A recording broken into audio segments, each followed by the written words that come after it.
most people come into corrections thinking that it's a very static, black and white, structured, inflexible environment. And I'm sure now that you've been through about 4 weeks of the academy and the training you may have received at your institution, you're realizing that it's anything but that. Prior to working corrections, I've worked in such an environment. I worked on a production line in a packing house.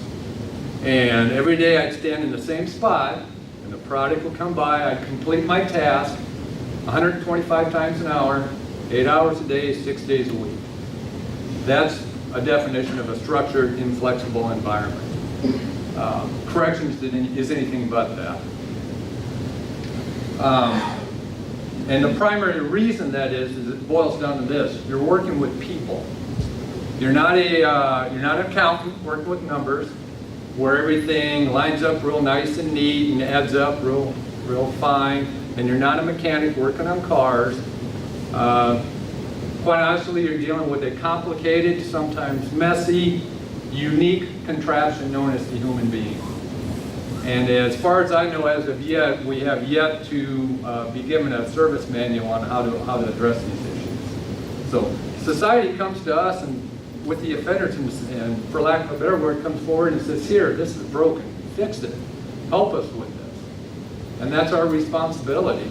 And like I said, if we don't have a service manual, we have to start working at it. Because of this working with people, we have to continually adapt what we do. We have to learn as we go. So you'll see when you get into the environment that the tools and the techniques we use throughout your career are going to change on a regular basis. Because the more we work with people, the more we learn. The more we learn, the more we have to adapt our techniques and tools to see what it is to help them with their issues and get them better to return to their place in society. Now, I'll give you a few examples of this. One of the examples, for example, many years ago, offender would come in. We're basically using our best judgment. Here's what we think works best for them. Here's what I think you need to get better. I don't care what you think. Here's what I think you need. And we've learned through time that we've adapted things. For several years, we used the LSI, the Level of Service Inventory Assessment.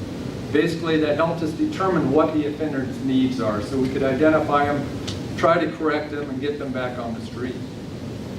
We've even changed from that. Right now, we're transitioning to the DRAER.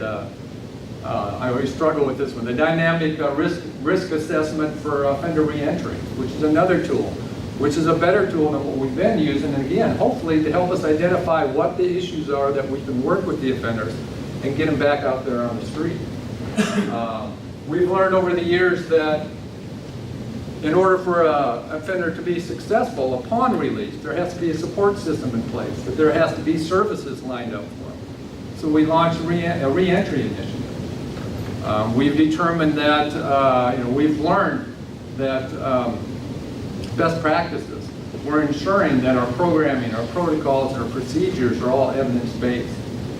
Even now, as of today, we've initiated the statewide recidivism reduction strategy, which is, for lack of a better word, a total system-wide evaluation on how we do business.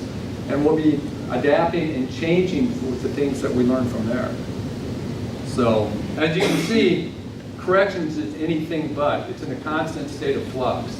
It's anything but a static environment. The other part is, I have to put my cheaters on for this, I'm sorry, is a bit of advice. I went to some of my senior staff and I said, as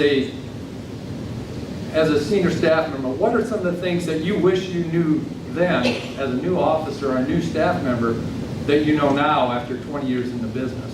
So I'd like to share, they wanted me to share their advice with you, and hopefully some of these will ring true or you'll experience it as you go through your career here. Number one, do the job to the best of your ability, but don't take anything personal. There will be hundreds and thousands of decisions and events that will occur over your career that are out of your control.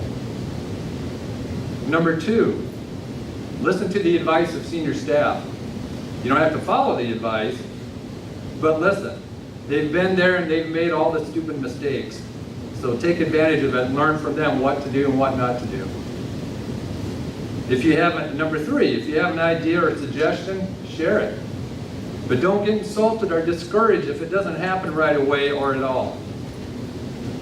Number 4, pick your battle.